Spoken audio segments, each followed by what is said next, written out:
Yes, a damaged garage door panel can often be repaired or replaced, depending on how severe the damage is and where it's located. In Mound, Texas, garage door panel issues from weather, wear, or accidents are common and require the right garage door repair approach for safety and efficiency.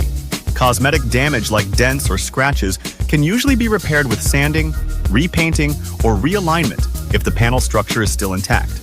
Structural damage, warping, or rotting wood panels may call for a full panel or even full door replacement if safety or function is compromised. Repair is often possible if only one panel is affected and a matching replacement is available, especially for sectional doors. Ignoring damage can lead to more issues like broken springs, misaligned tracks, or insulation failure, which reduce performance and safety. While minor cleaning or touch-ups are DIY friendly, complex repairs or replacements should be handled by a professional.